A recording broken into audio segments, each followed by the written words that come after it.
मनोमट्टी तले लेटा हुआ यही सोच रहा है कि वो बड़ा अफसाना निगार है या खुदा।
भाभी जी,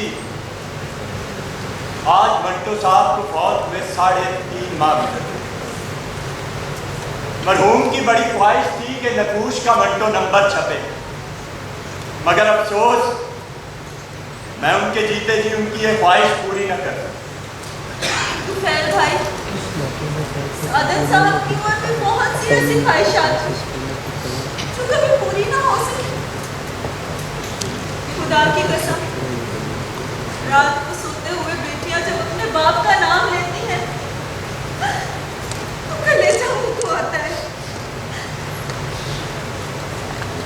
भाभी जी, मैंने मंटो साहब के चाहने वालों से दरख्वास्त की थी कि वो मंटो पे कुछ लिखें और यकीन जाने 1 माह के अंदर अंदर मंटो के चाहने वालों ने उन पर क्या लिखूं और कहां तक लिखूं। लेकिन कुर्बान जाऊं मंटो साहब, उन्होंने कल रात मेरी ये मुश्किल खुद ही हल कर दी।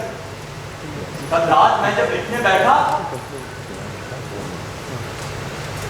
तो मुझे ऐसा महसूस हुआ जैसे मंटो साहब आसमान से उतर आए हैं और मुस्कुराते हुए मेरे सामने बैठ गए और मुझे आसमान पे बीते शब रोज सुनाने लगे और मैं उन्हें लिखता चला गया। मंटो की आप बीती लिखने के बाद मैं सारी रात सो न सका और सुबह सबसे पहले वो आपको सुनाने आया।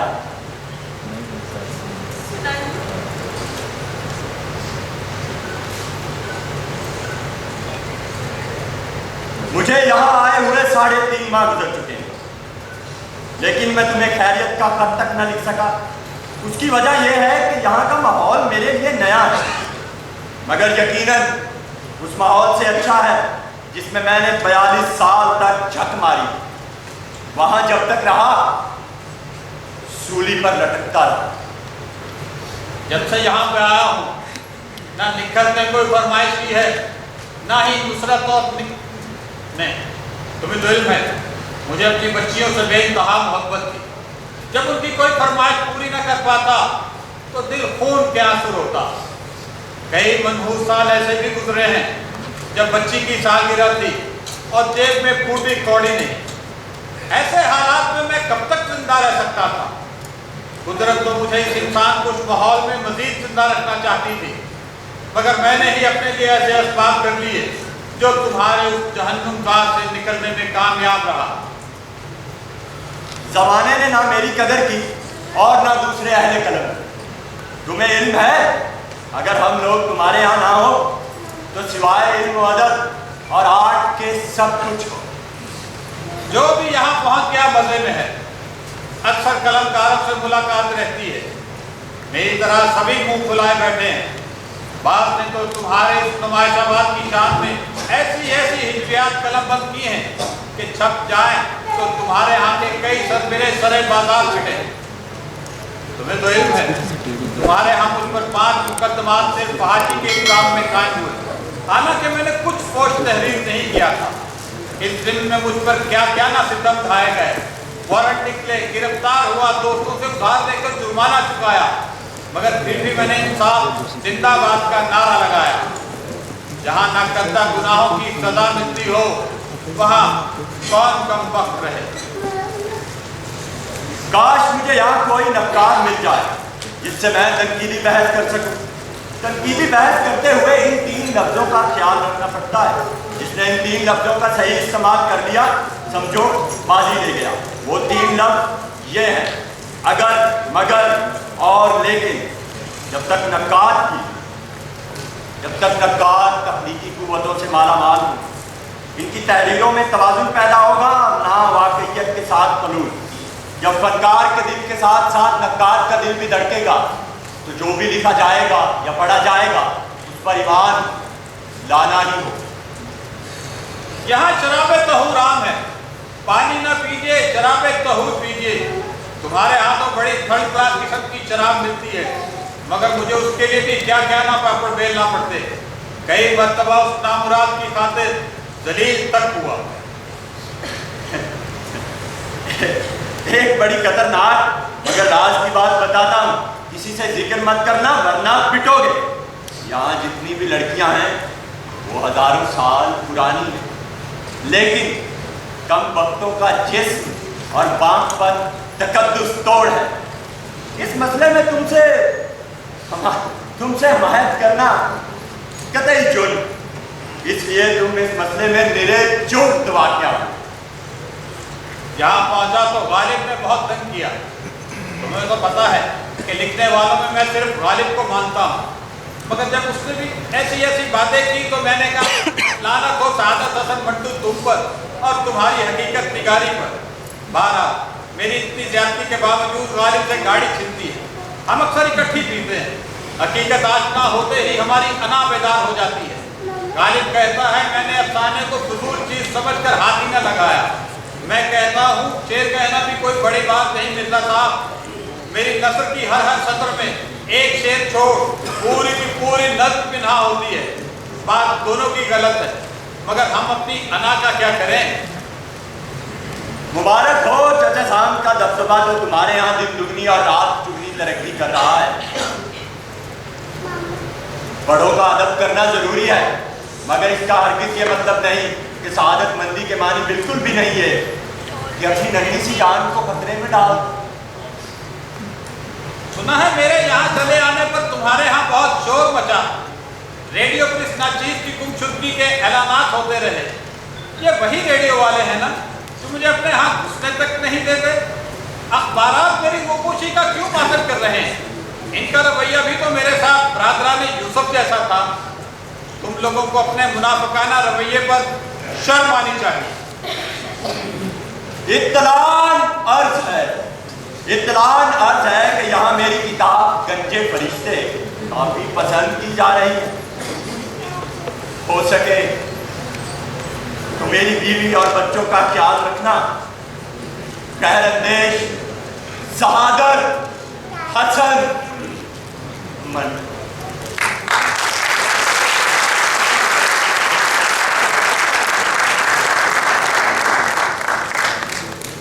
तुफैल भाई, ये बात तो हकीकत है कि सादत साहब एक अजीम शख्सियत थे, मगर इस जमाने ने उनकी कदर ही ना की।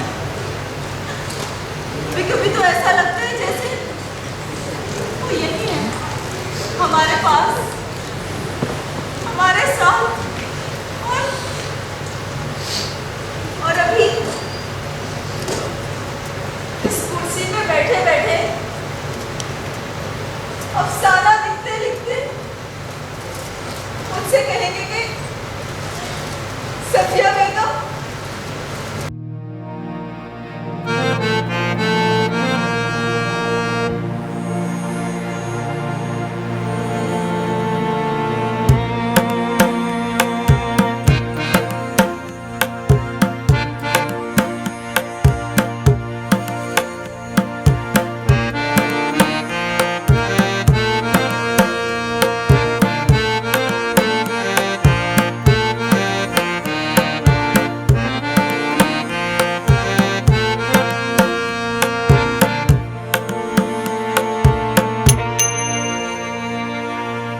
उर्दू अदब के नक्काद मुझे एक अच्छा अफसाना नवीस कहते हैं। मैं अफसाना क्यों कर लिखता हूँ? भाई सच्ची बात है, इस लफ्ज़ क्यों कर की मुझे आज तक समझ नहीं आ सकी। हाँ, अगर मुझसे ये पूछा जाए कि मैं अफसाना किस तरह लिखता हूँ तो इसका बिल्कुल सीधा सा जवाब है, कुर्सी या सोफे पर इस तरह खड़े बैठ जाता हूँ, कागज कलम उठाता हूँ और बिस्मिल्लाह करके शुरू हो जाता हूँ।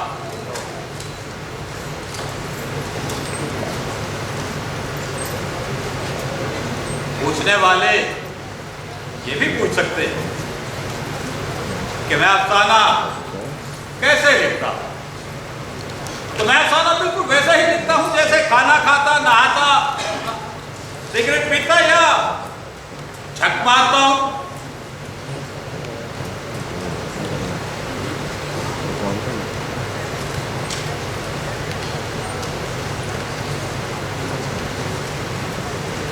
सवाल तो ये भी किया जा सकता है कि मैं अफसाना क्यों लिखता हूं? तो मैं अफसाना इसलिए लिखता हूं कि मुझे इसकी लत पड़ चुकी है। जिस रोज अफसाना ना लिखूं मुझे ऐसे महसूस होता है जैसे मैंने नहाया नहीं हूं, कपड़े नहीं बदले या शराब नहीं पी। अफसाना दरअसल मेरे दिमाग में नहीं, मेरी जेब में होता है, जिसकी मुझे खबर नहीं होती। दिमाग पर जोर डालता हूं, सिगरेट पे सिगरेट फूंकता हूं, लेकिन अफसाना है कि दिमाग से निकलता ही नहीं। अनलिखे अफसाने के पेश की दाम वसूल कर चुका होता हूं, इसलिए परेशान हो जाता हूं, बल्कि सिच हो जाता हूं। सागर साहब परेशान क्यों होते हैं? कागज कलम उठाइए और लिखना शुरू कीजिए।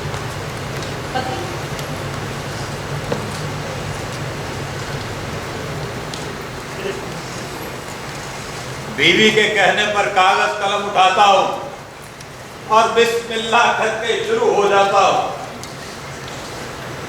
दिमाग खाली होता है लेकिन जेब भरी होती है, इसलिए खुद ब खुद कोई ना कोई अफसाना उछलकर बाहर आ जाता है। इस लिहाज से खुद को अफसाना नवीस नहीं, जेब कतरा तस्वुर करता हूं जो आप अपनी जेब काट कर आपके हवाले कर देता है। मुझ जैसा बदनसीब भी कोई होगा।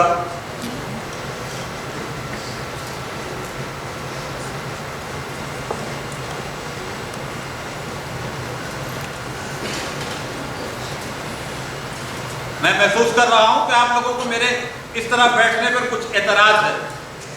बताहिर ये कोई शरीफाना तरीका तो नहीं, मगर मेरी मजबूरी है। दरअसल जिन दिनों में बंबई में था तो वहाँ स्टूडियो पे घंटों खड़ा रहता और जब इस तरह बैठता तो बहुत फर्क महसूस होती। अब ये मेरी आदत बन चुकी है, इसलिए आप हजरात से माजरत।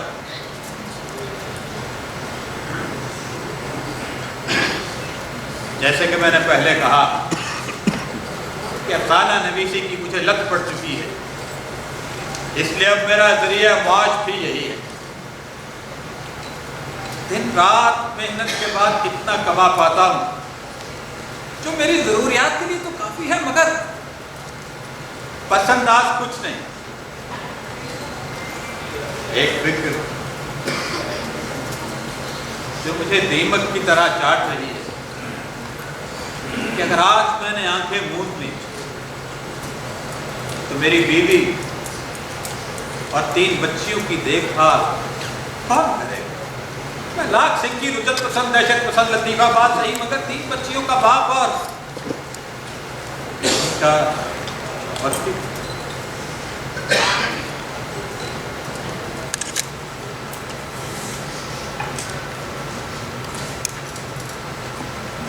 सादत साहब, क्या लिख रहे हैं? एक कहानी दिमाग में आई थी, वो कागज पर उतार रहा हूं। चलो अच्छा है। वैसे सुबह दूध वाला भी पैसे मांग रहा था। सब्जी लेने बाजार जा रही हूँ, आपको कुछ मंगवाना है? नहीं, कुछ नहीं। अरे सुनो, वो बच्चियां कह रही थी उन्हें आज फिर पूरियां कर दो। अभी कल ही तो मैंने पूरियां करी हैं। आपको पता है डाटा आगे इतना महंगा हो गया। कर दो उनको पूरियां। आपके नजायज डाटा मुझे जरा पसंद नहीं है। आज घर में दाल चावल करेंगे बस। तुम्हारी मर्जी भाई।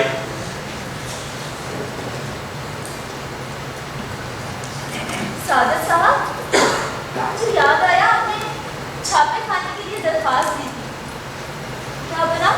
इसे बताना याद नहीं रहा। एक सरकारी एहलकार का फोन आया था, वो कह रहा था कि छापा खाना तो नहीं, तो मतलब बर्फ खाने का परमिट हमारे नाम पर जारी हो सकता है। बर्फ खाना? इसके लिए तो भारी रकम चाहिए ना? मैं भी सुनकर परेशान हो गया था, लेकिन फिर भी दोस्त ने कहा कि आप ये परमिट किसी ऐसे शख्स को दे दें जो बर्फ खाना लगाना चाहता हो। महीने के 400-500 रुपए मिल जाएंगे। 500? ये तो वैसे अच्छा हो जाएगा ना। मैं कहती हूँ ये अफसाना नवीसी छोड़ के ना आप कोई दुकान कर ले, अच्छा खासा महीना गुजर जाएगा हमारा। तुम बता जा रही थी, मंगवा के ना। कुछ नहीं चाहिए।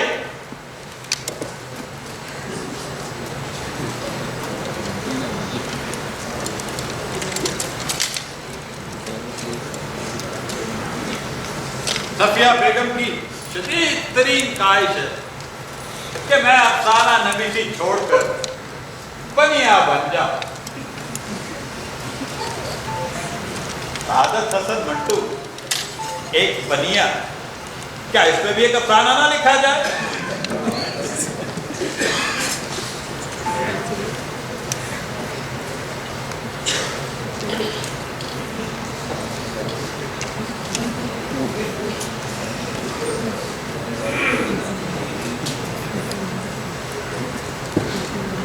Solan whisky number 1।